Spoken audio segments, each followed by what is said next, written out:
Hey, welcome to Pretty Well. Do you want to get to the root causes of your health concerns? Do you find yourself Googling, why do I feel this way? And looking for solutions to feel great again? I'm Lisa Smith, and I too felt exhausted, achy, and like I was aging too quickly. I wanted to look and feel like myself again, and spent way too much time and money going to practitioners, even functional medicine practitioners, and not getting results. So I became a functional medicine practitioner myself and learned how to identify and fix root causes to health issues. The good news is there is so much you can do to reclaim your wellness. In this podcast, you'll find quick, simple, and evidence-based guidance that you can easily fit into your day so your energy will be soaring, your mind clear, and your skin will return to its beautiful glow. Let's dive in.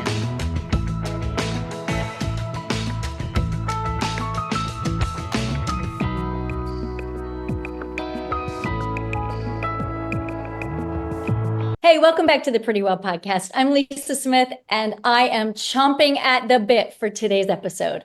I am so excited to talk today with my very dear friend, Dr. Gina Kupchella. It's the day before Christmas, and I have an extra special episode for you. The holidays are here, so I wanted to do a home for the holidays. It's like a fireside chat today. Gina and I met how many years ago, Gina? Early in 2023. So early 2023, I'm going to give you a little background about her. Why this is so important is because she is who I passed the baton to in Integrative Wellness Center. So she is so special in my life. And wait until you hear the story about how this all came to be. Dr. Gina has over 40 years in medicine, the majority of those years as a pediatrician. Then over a decade ago, she found integrative and functional medicine and has taken off with that ever since. She's the perfect balance between traditional medicine and integrative and functional medicine. And she brings those together beautifully, helping countless people get well. So welcome, Gina. I cannot wait for us to talk today. Thank you, Lisa, so much. And thank you for inviting me to the podcast. You know, I'm an avid listener. I told you how much I appreciate your podcasts. They have influenced my life as well. So I don't go anywhere without my epic water bottle. Everyone asks me about it. Thank you. I appreciate it. It is so special to have you here. We've talked about this many times, but we're doing it. And you and I share a mission and a vision and about 1,000 cups of coffee together, hours and hours of brainstorming and dreaming, all about how to help people get better in a better way. So as we pull up a chair together and get our tea and coffee, let's talk about how did our paths first cross? As you mentioned, I've been doing functional medicine in my pediatric practice for over 10 years. I went to my first integrative medicine meeting in 2014, and I just knew this was the path I needed to take for the children in my office. I started advertising on our pediatric website. That extra education that I have taken on, especially in the field of neuroinflammation in children, that was my focus, because that's where I see where we were really falling short in conventional medicine. And a woman sought me out, a mutual friend of ours, someone who had worked with you, and sought me out for her daughter because she saw my mission and what I was doing with functional medicine in a pediatric office. We started chatting, and I remember telling her she was from Indiana, Pennsylvania, which is where the Wellness Center is and where everything started, because that's actually the university I went to. I met my husband. We are celebrating our 40th anniversary here in a few weeks. Indiana was a special place for me. And I told her, oh, you're from Indiana. I always thought that if I wanted to open an integrative medicine practice, it would be in Indiana. It's a university town. I felt it would be very open to that idea. Again, it holds a special place for me, close enough to Pittsburgh where I could definitely find people that were open-minded regarding functional medicine. And I'm pretty sure her jaw dropped to the floor at that time, and she just stopped. I looked at her. She goes, you know, there's a functional in Indiana, don't you? I thought I was the only one here in our small neck of the woods in Western Pennsylvania. and she wants to sell her practice. And I said, what?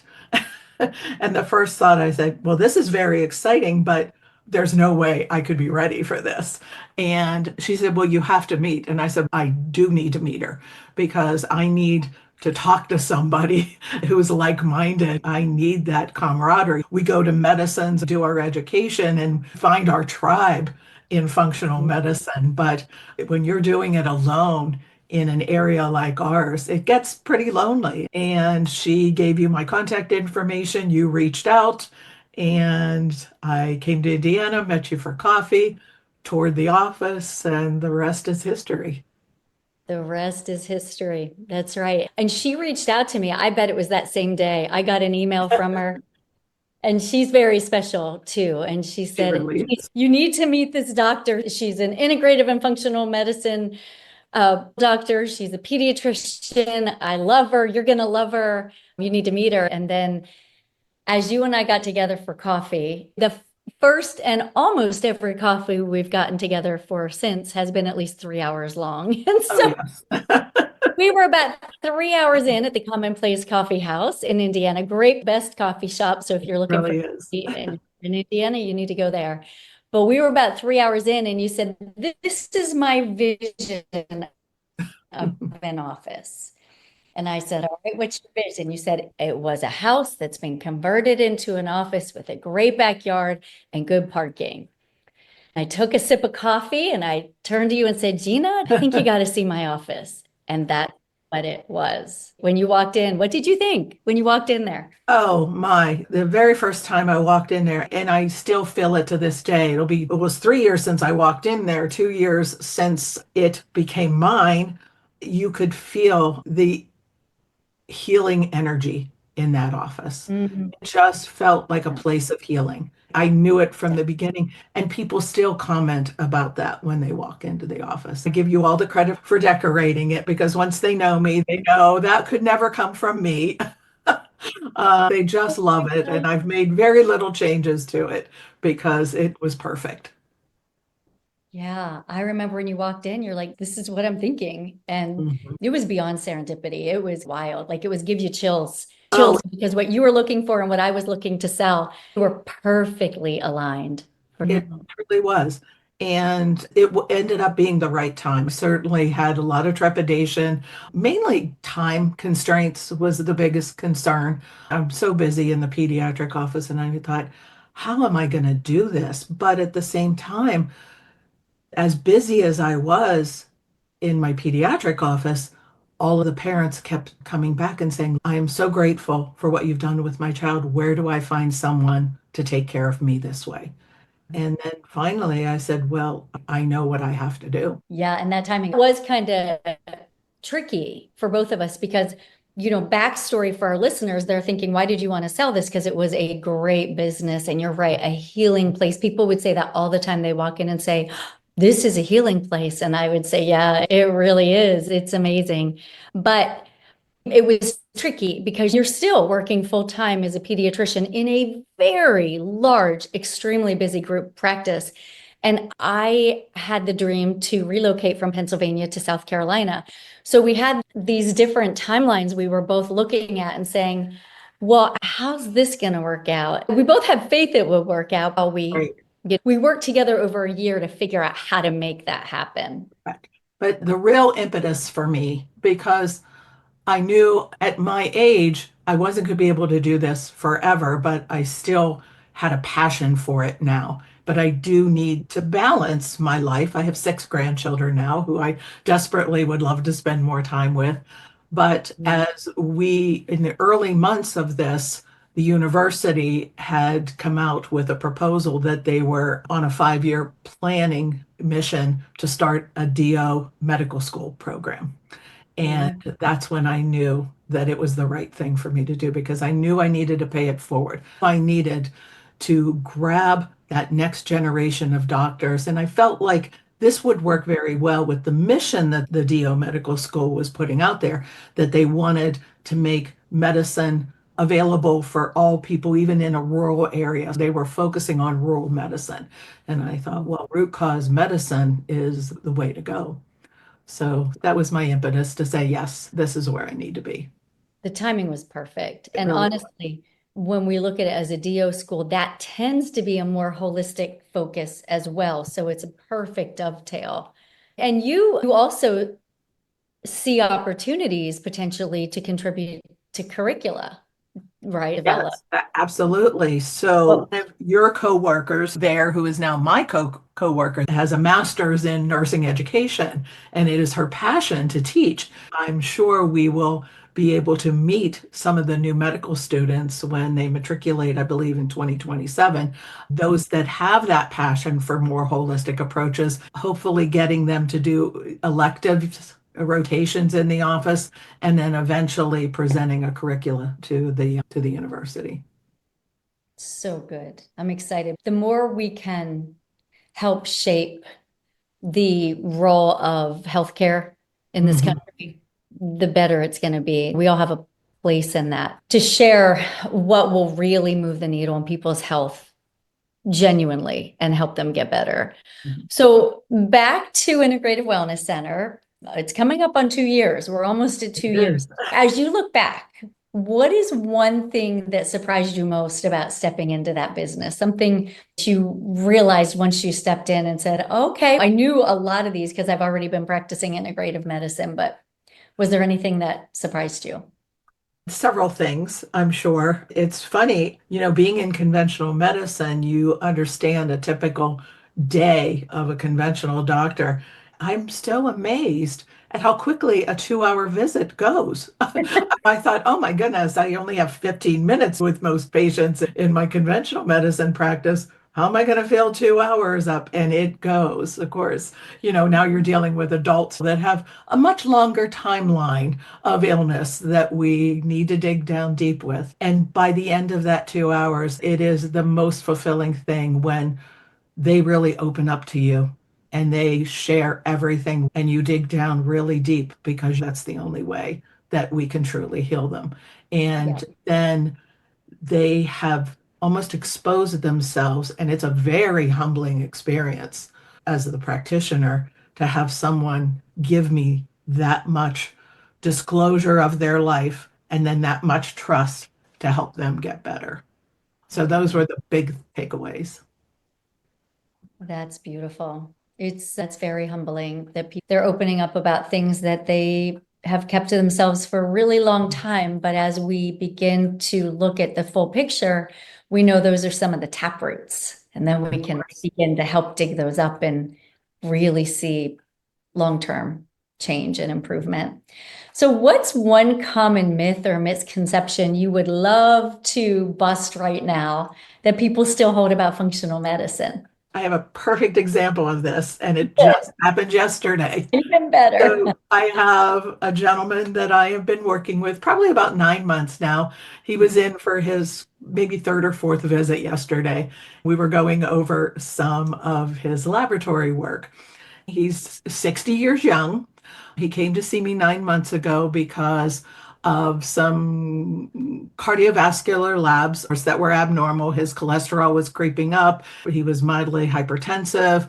He had complained to his primary care doctor that he was struggling with libido and erectile dysfunction and just lower energy, having more joint aches, realizing his gut was not feeling good.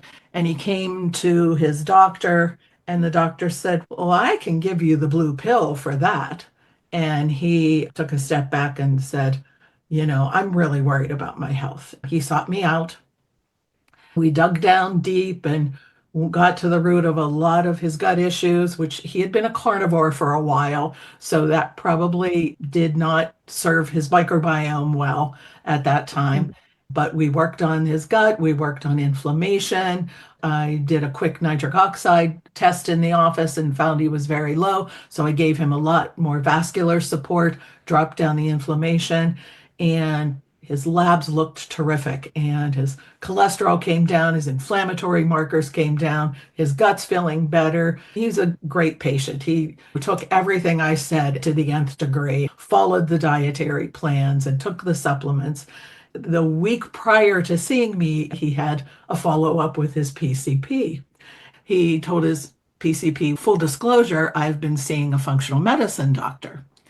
And he tells me the PCP rolled his eyes and said, well, there's really no evidence for this to be helpful.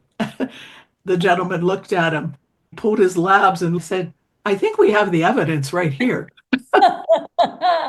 So my one myth, and there's probably another minor one, but the one big myth is that functional medicine is truly evidence-based.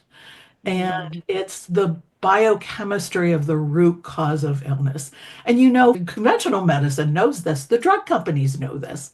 Why do they synthesize a drug? Is because of a biochemical pathway that they want to interrupt, right? Take statins, for example. That's a perfect example of understanding a biochemical pathway and taking a drug to interfere with that pathway. Well, we just take it a step further and go to the next level.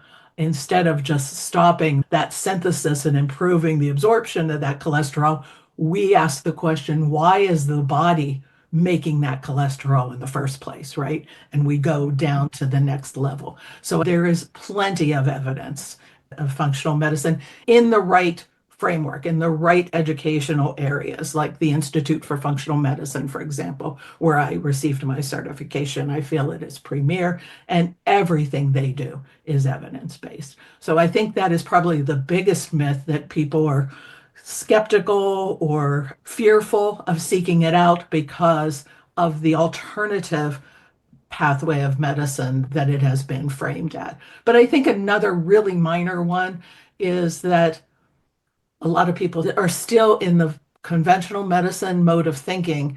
And what happens is they think, instead of a drug, she's going to give me a supplement that's going to cure me of that. And they don't have to do the true lifestyle work that comes with it too. So there is a lot of work involved. And you and I are still working on our health after finding this, 20 years ago when my health hit a wall. And that's when I first made changes. And I'm still making changes with my health.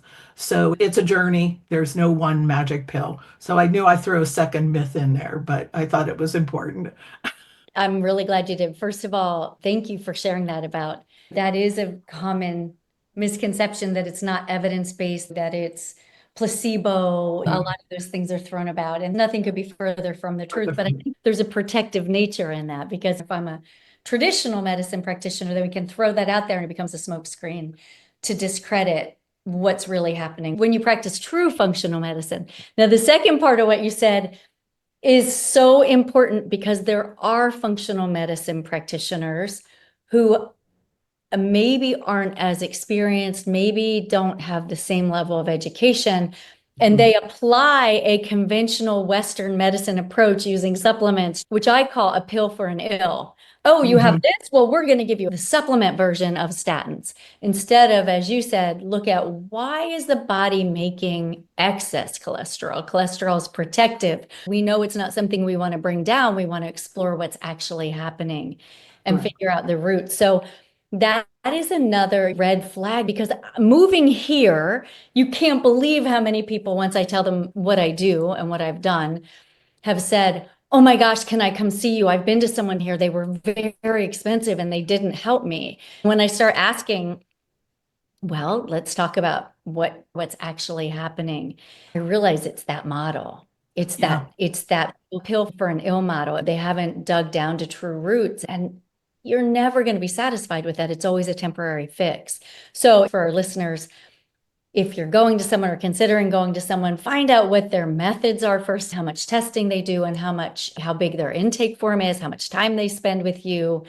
I've had people say, oh, I've been nickeled and dimed like crazy with who I've gone to, because then they say, well, I've tested you and I think it's this, this, and this, but now it's going to cost you even more. It's all separate. Someone said, yeah, she told me my results of my GI map, but she told me I'd have to do a separate appointment to know what to do about it. And I was like, wow. Usually the way you and I see it is you get your results, and in your results we go, and here's what we're going to do about it.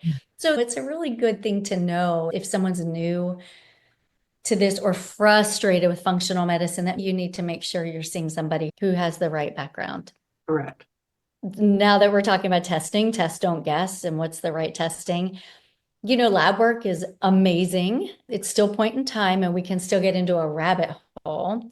So for our listeners trying to make sense of functional medicine or anti-aging and longevity, what are foundational tests that are non-negotiable that you go to? I'm glad you asked that question.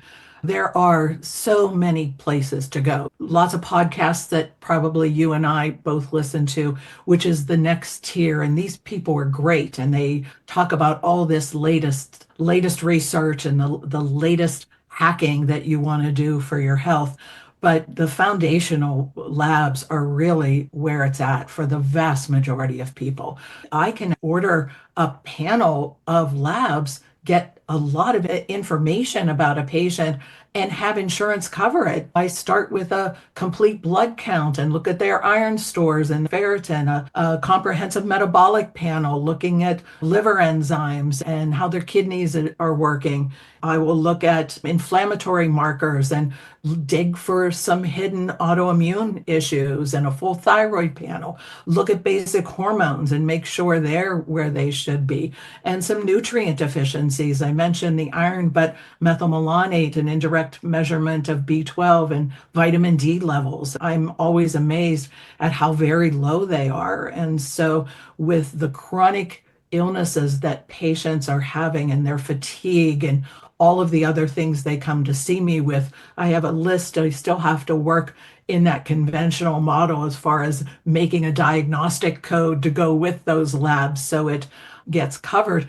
But then if someone comes to see me with concerns about cardiovascular disease, they're on the cusp of it, or they've just been diagnosed with it, then I can do some advanced lipid panels as well. So there's a lot I can do with just starting with the basics and the conventional labs, and then we can expand from there. But really, you're not going to jump to testing someone's telomeres if they are in the throes of an autoimmune phenomenon that they don't even know they have because nobody looked.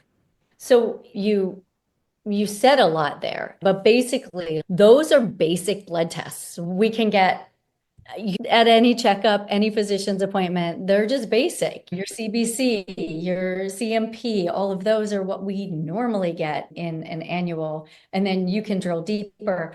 The difference is that most doctors don't know how to read them from a functional lens. Correct. So they're looking at those parameters and saying, you're fine, you're totally fine. But the people who come to you, we can see deeper why they're not fine. Now, what are your top three functional medicine tests that you like the best? Oh, great question. And they're the ones I do the most often. So, inflammation is truly the root of most of the complicated conditions that patients have coming to see us. And we know that the gut is the foundation or the source of a lot of that inflammation. So, I do a lot of stool analysis and GI mapping and looking at the microbiome from a quantitative PCR approach. So, that tells me gives me an idea of the quantity and quality of the beneficial bacteria. Enough good guys there to strengthen, protect the gut, give the metabolites to our body and our brain to function well. How much overgrowth of dysbiotic and inflammatory bacteria is contributing to the inflammation leading to the cardiovascular disease or autoimmune disease. The quality of digestion and whether or not they're able to absorb nutrients well, for example, and then just how much inflammation is going on there. Is the gut fired up and working hard to protect this organism, or has it just been overwhelmed and shut down? I can find all of that on a stool analysis. So that's probably my number one test for sure. That's in most adults. In children, believe it or not, the vast majority of kids I take care of now, I take care of all chronic illnesses in kids, but I'm really focused on neuroinflammatory conditions, autism, ADHD, anxiety, depression. That's the bulk of the children, the illnesses of the children that I see. I do a lot of urine organic acid testing for that, looking at the effects on the mitochondria exposures to mold and yeast, which have quite neurotoxic metabolites. Bacteria metabolites that can't be found on a routine GI map will show up on the urine organic acid test.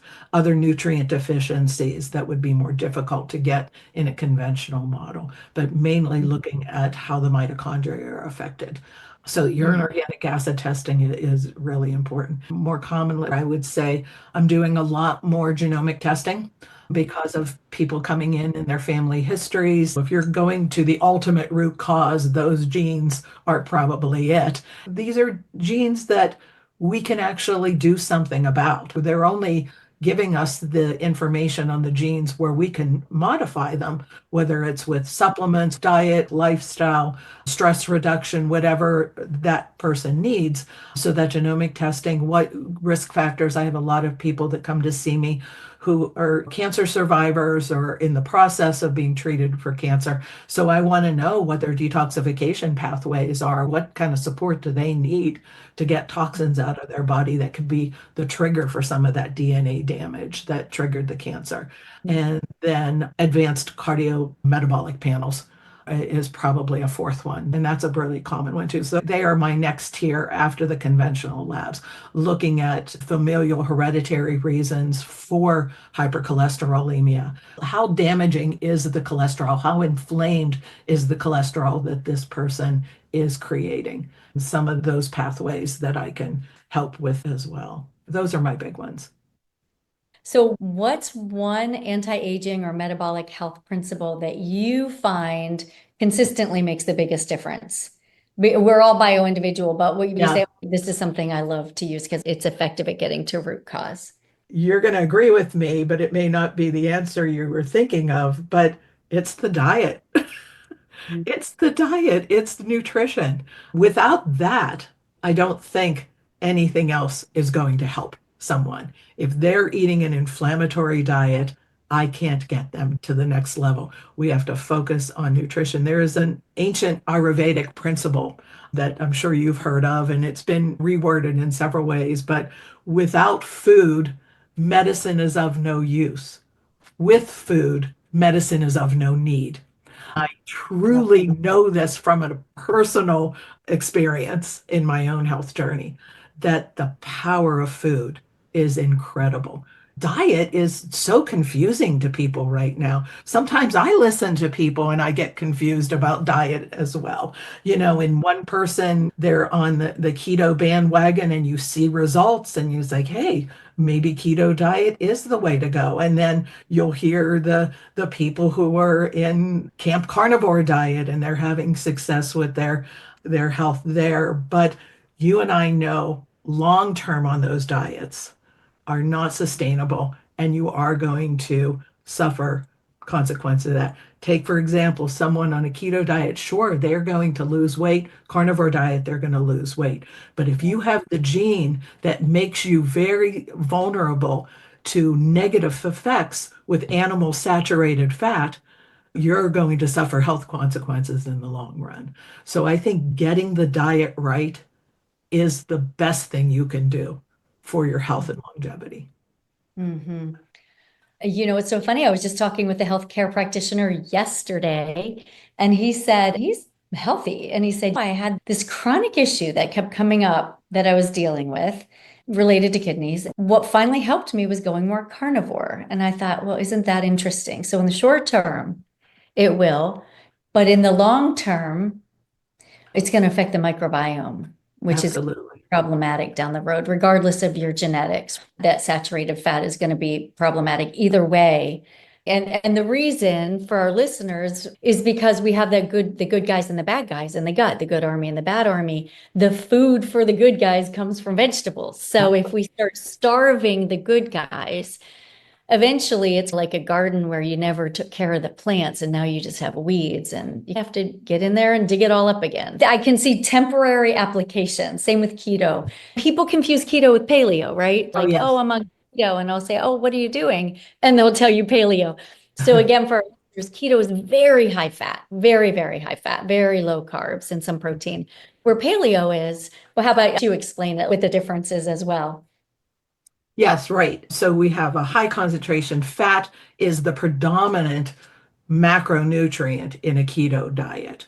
Mhm. Paleo has more proteins, much of which is coming from animal proteins, with a Yeah. balance of some vegetables, maybe some higher fiber vegetables and higher fiber starchy vegetables, but that's about it. Very low fruit in a paleo diet, pretty much no grains or legumes in a paleo diet.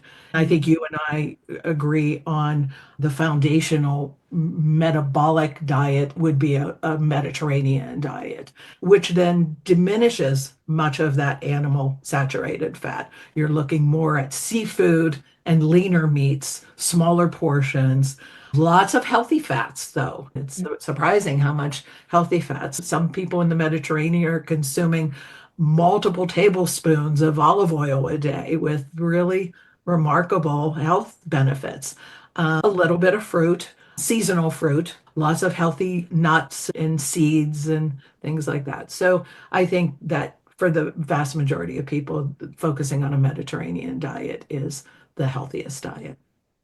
I do too. And I like to even say it's a lifestyle, not even a diet, because I don't like to ever say, oh, someone should eat a certain type of diet. But I heard someone say, and I really liked it. She said, I help my patients and clients understand that we want to anchor in our protein throughout the day and wrap it with lots of fiber that comes from vegetables. That's a good picture. That is a good picture. That helps us frame out the Mediterranean lifestyle, which is Mm.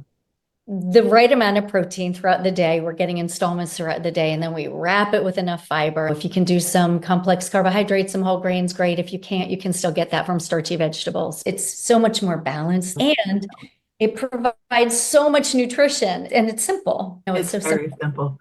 And you Mhm. can't really get that in a pill. Many people want to try to just take a fiber supplement. That means you're feeding your gut microbiome one fiber. But there are so many different fibers that different bacteria rely on to make different metabolites that benefit the body. Then you talk about all of the polyphenols and the phytochemicals, the pretty colors of your fruits and vegetables. The gut microbiome uses those to Yeah. keep us healthy, to make healthy metabolites that feed our mitochondria. That's why I say nutrition is a powerful anti-aging remedy because you want your gut to fuel your cells, and that's what keeps you healthy. That's what adds to your longevity. Amen. You know, I love the saying, you cannot out supplement a bad diet. You Mhm, just can't. mhm. Or out exercise a bad diet too. Throughout it, exactly. Actually, I was just having this conversation with someone the other day, and they're like, can I just eat okay and take enough supplements? It's kind of like saying you have a fire in the kitchen, and it's not your commercial stove that the fire's in. You have a fire on the countertop, and it's starting to take over the cupboards. It would be like saying, can't you just keep the fire small? Just keep it small, and then we'll put sand all around it and salt so it doesn't spread. Wouldn't you be okay with a small fire in your kitchen? No, you wouldn't be. It's like you can't keep taking in what's causing the fire in your system and then trying to put it out with a squirt gun. Or even supplements are way more powerful than a squirt gun, but you're still feeding the fire. We got to stop feeding the fire first. Correct. Yeah, I like that. Hmm. Yeah. So you and I are anti-aging. Like we go over the top with it. We can geek out. This is probably at least 1 hour of our 3 hour coffee Oh, conversations. yes. Yeah, so let's talk about some different anti-aging or longevity hacks that we're hearing a lot about now. Peptides and longevity stacks, those kinds of things. First of all, there are a lot of buzzwords going around. Let's talk about what are they? And then what are ones that you actually think are effective versus just marketing hype? Yeah, this could be an hour-long conversation easily. I'm in a very fortunate position. I have a father who will be 88 in January. And I love this man dearly. He trusts me probably far too much, so he allows me to experiment on him. Oh, he's your guinea pig. He's my guinea pig, yes. But he asks a lot of really good questions. For example, he has 23 stents in a very serious family history of coronary artery disease. He had his first heart attack at age 51 and bypass surgery in his early 50s. Lost a father to heart disease. When we talk about longevity and anti-aging, we're talking about that cellular energy, keeping that cellular energy, keeping your mitochondria healthy. That's what leads to everything else being healthy, right? You want a healthy brain. In addition, that's anti-aging. You want a healthy heart, that's anti-aging. So we're talking about that cellular level. So there are a lot of things that I will experiment with him because he's getting slower, he's getting more fatigued. And so the things that move the needle for him, I think, are the things that I like to use. So creatine, for example, is probably a really good one. I recommend a lot of creatine in the form of creatine monohydrate. That had really given him some more energy.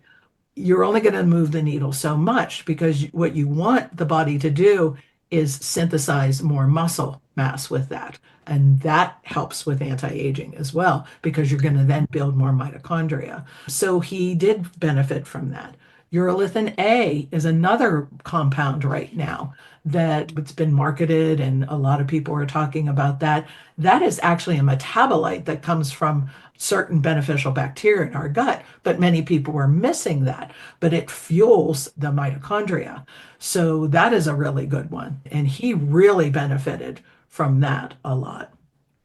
I love the senolytics. I think getting out the bad cells and making the cleanup of autophagy and mitophagy, taking out the dead cells and the damaged mitochondria is really critical for the body to function well.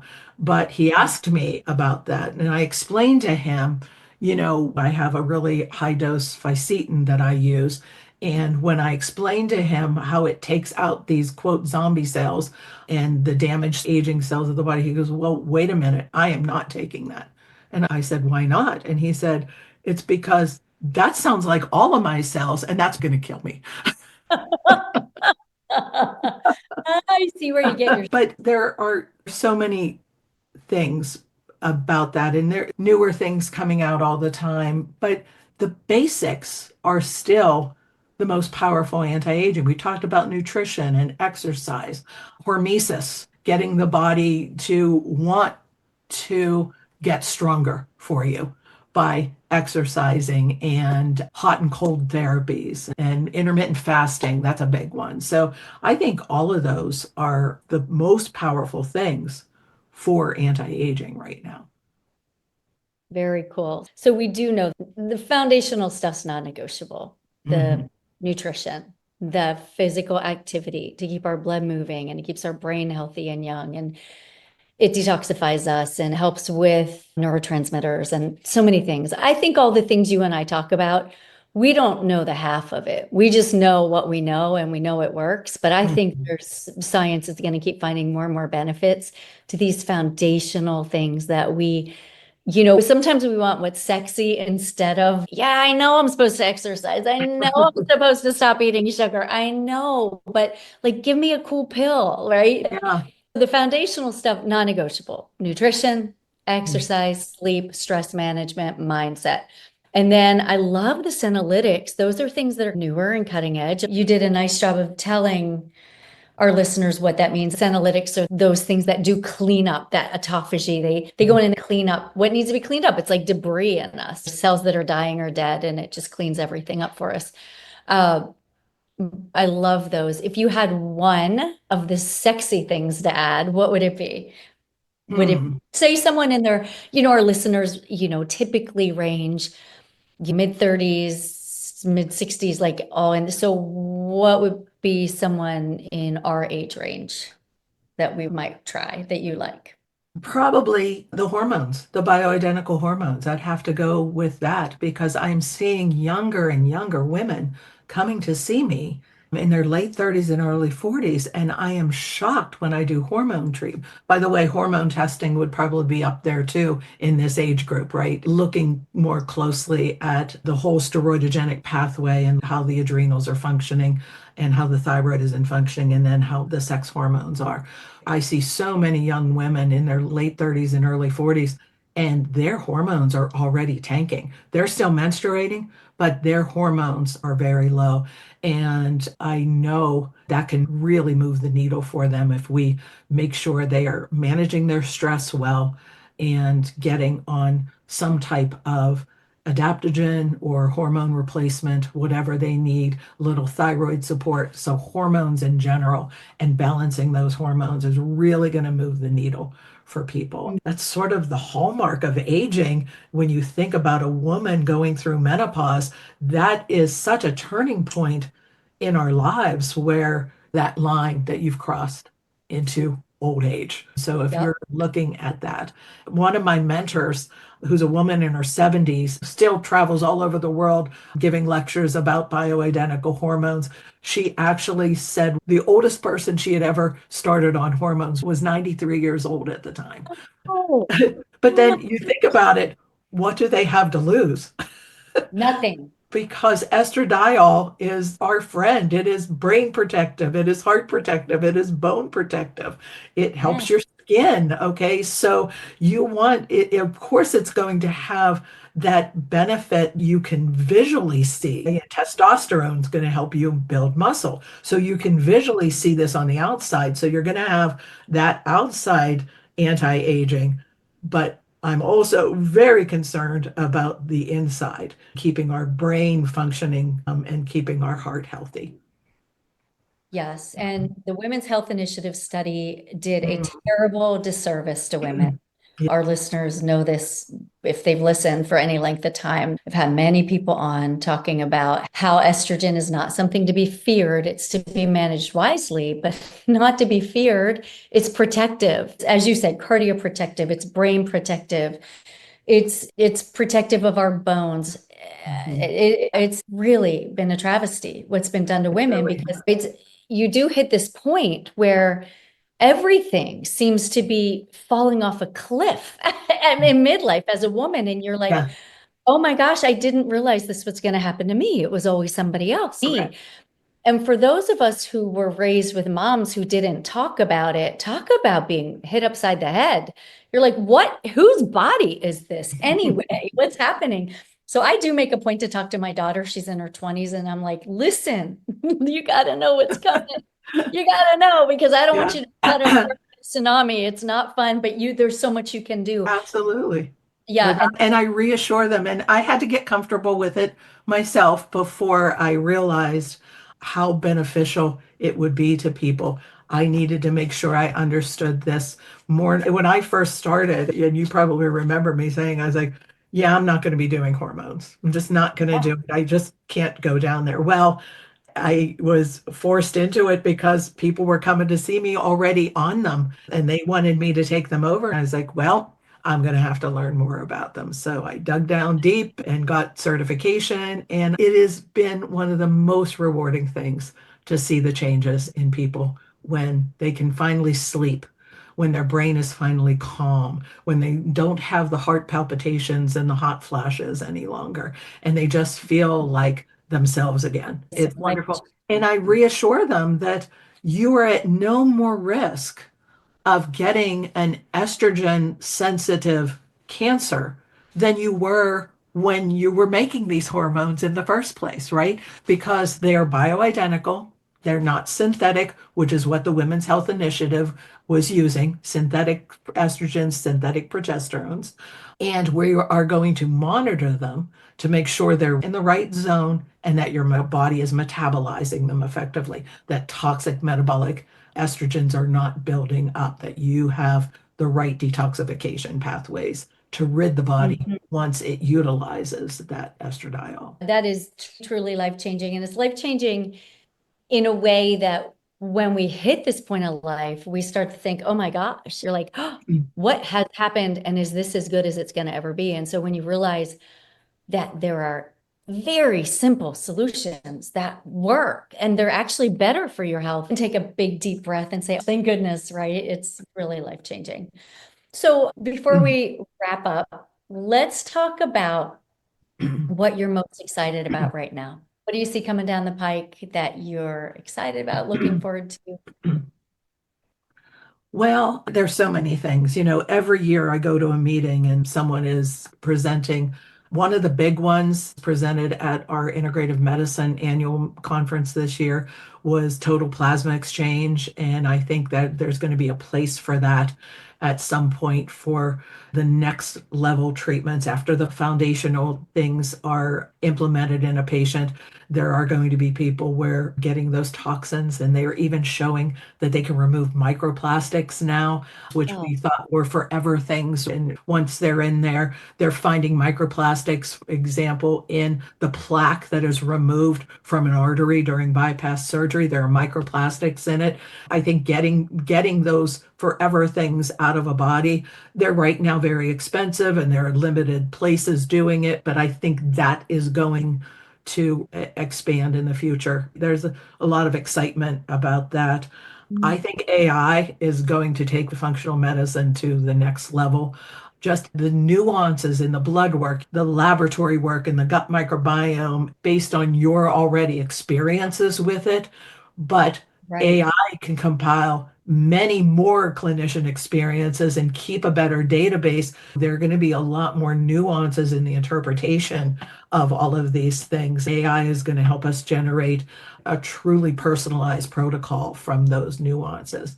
The sophistication of wearables these days is truly remarkable, and that is going to exponentially improve our basic foundational health when we start tracking things even better than we already can. So those are the Okay. big ones that I'm really excited about. Those are pretty big. Yeah. So what's your favorite wearable? I have never jumped on the wearable bandwagon. So tell me, Aura. My Aura Ring, yeah, without Hmm. a doubt, the Yeah. Aura Ring, it's What, just amazing. what do you love about it?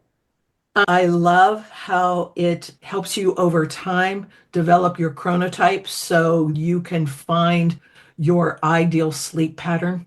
It can track the different times you fall asleep and get up, and it shows you where it matches you with your best night's sleep, for example. So you can tell when you're cycling in and out of deep sleep and cycling in and out of REM sleep during these hours. And so then you want to achieve that. And of course, for those of us that like our scores to be as high as possible, when it gives you a score, you're always like, oh, I didn't hit that today. I'm going to hit it tomorrow. Perfect for the overachiever in you. Perfect view of an achiever, but there's a lot of hidden sleep apnea out there. And sometimes I even forget to ask about it, and I know how important it is. So some of these wearables will track your blood oxygen during sleep too. And Oh, it's a that's so reason interesting. for hypertension and brain fog and cardiometabolic problems. Yeah, that's really interesting. So what has it taught you about your sleep? What did you take away that you were surprised about or you really think is kind of cool? What do I like the best? I like when I can hit the targets of 20, at least 20% REM. I didn't realize how important that was. Some nights, if you shortchange yourself, you're not going to get into that. You got to go to bed early enough to cycle in and out of that. If you condense that time, you're not going to get in and out of REM with sleep. And I don't even think we even talked about sleep as much as we probably should have today because that is one of those big foundational pillars. As much as I tell my kids to eat broccoli, not enough broccoli is going to help you if you're not sleeping well. But making sure that you get that target REM to help synthesize those memories because of the risk of cognitive decline when you Mm, are not getting enough REM sleep. that's so good. So I've always recommended 10 o'clock is a good time or earlier because you also miss that second bump in cortisol, that your Right. adrenal pumping out that second bump. And if you hit it wrong, then you also don't get into as deep a sleep. Is that a separate thing or is that hand in hand with why you don't Oh, get no, I into that? think that's hand in hand. And it's so funny. That's not anything new. Ayurvedic medicine talks about the ideal time of going to bed. In our clock time is 6 p.m. to 10 p.m. And people know that. That's when you feel drowsy as the sun is going down. We're creatures of the sun. We have a circadian rhythm that revolves around the sun. People will call themselves night owls. That's just because they've conditioned themselves to become a night owl, right? But you can condition yourself to be an early riser, and there's a lot of benefit to that too. Of course, with the time changes and the sun being around a shorter period of time, it's a little more difficult. We all want to stay in bed longer and go to bed earlier, or just sit down and watch a movie at 6 o'clock when it's dark. Ayurvedic medicine knew that if you did not hit that sleep before 10 p.m., you will get a second wind. And the next time you can actually get into a deep sleep is between 1 and 2 a.m. All right. So then a lot of people, if they miss that 10 p.m. mark, and then they can push themselves a few hours later, and now you've just shortchanged deep sleep, which is what you cycle in and out of at the beginning, which is where the lymphatics start working and help cleaning out the debris in the brain. The people that have significant cognitive decline, if you look back, nutrition was a big factor, and their brain has become metabolically insensitive to insulin. But the other factor is that they have shortchanged themselves so many years by staying up late, sleeping with a light on, not getting true restful deep sleep. As a result, you'll see that was their pattern, and that contributed significantly to their cognitive decline. That's a good reminder. I'm a night owl. I must be a self-conditioned night owl, but it's been a long time. I always remind myself, you really do want to go to bed earlier, but I do find I can be really productive at night. So, we're always striving toward the next thing. Right. So as we wrap up, there's so much more to talk about. So many There more always is you, when but we get together. that's right. Next time we'll do this with some consistency so that we can hit all the highlights. But you in this stage, having taken over Integrative Wellness Center, and you're just exploding it. This dream is something we've both had to really impact the world for healing, right? Right. So when you walk through the doors now of Integrative Wellness Center, what about it most? Or when you walk out, I remember walking out at the end of the day, what most says to you, this is why I love what I do? Well, of course, seeing the patients just truly healing, it is one of the most rewarding things. You don't appreciate how superficial conventional medicine can be until you can really dig down deep and have the humbling experience of these clients coming back again and again, feeling better, but want to take their health to the next level. And it's just as rewarding starting someone out who is a ball of inflammation and doesn't know where to start, and then someone who is ready for that next level of functional medicine. And that's why I need to stay on top of all the latest, because I'm getting more and more of those people that are getting to the point where I am in my health. It's like, oh yeah, total plasma exchange. That might be something I want to look into. The neatest thing I found is getting back to the wearable. This will actually tell me when my body is stressed and when it's relaxed. And almost all the time at the end of a day that I have at the wellness center, the ring will tell me you've had extra relaxation time today. Even though I was working, my ring tells me I was relaxed. And that Mm. doesn't happen very often in conventional medicine. I can guarantee that. Mm. That right there wraps up what joy does to us all. Whether or not someone's in this amazing field that we get to be in or something else, that shows you the long-term health effects of joy Yeah. and that you're where you're supposed to be. You said to me, I want to leave this with our listeners because it says a whole lot about who you are. When you were contemplating buying Integrative Wellness Center, you were contemplating it. And you said, my family, you have 3 beautiful kids and 3 more beautiful in-law kids. And then you got 6 grandkids. And you said, my family's saying to me, why would you do this? You're so close to retirement as a pediatrician. And you said to me, and what you said to them, I know too much. I can help too many people. I can't sleep at night just retiring with all this information that can change lives. Yeah. I love that about you. Well, I appreciate that. Yep. Yep. So before Yeah. we both start crying, I'll just kind of wrap. Well, Thank you. Yeah. I appreciate it. And I do feel that this was definitely a calling for me. And a mutual friend of ours that helped be the facilitator for us Got the when we whole were thing making moving. this, Mhm. he said to me, your 40 years in conventional medicine has been remarkable, but I think this is going to be your legacy to get to this level of medicine and truly make a difference and hopefully recruit young doctors to show them that this is going to be the medicine of the future. It has to be the medicine of the future because we can't keep going down this path of chronic illness in this country. Conventional medicine will never have the true healing for these chronic illnesses. The medications are becoming more expensive, and the medications are never going to be truly healing. So we know that this has to be the future of medicine. I'm very excited to bring on new, I teach residents in my pediatric office. When they're with me with a patient with functional medicine, I see they just light up. Please tell me more. How do I learn more about this? I didn't know medicine could be this way. The passion for it will be there if we can just expose them to it. Most people get into healing practices because they truly are created to help people heal. And so how disappointing to get into an area of medicine that you're not helping people heal.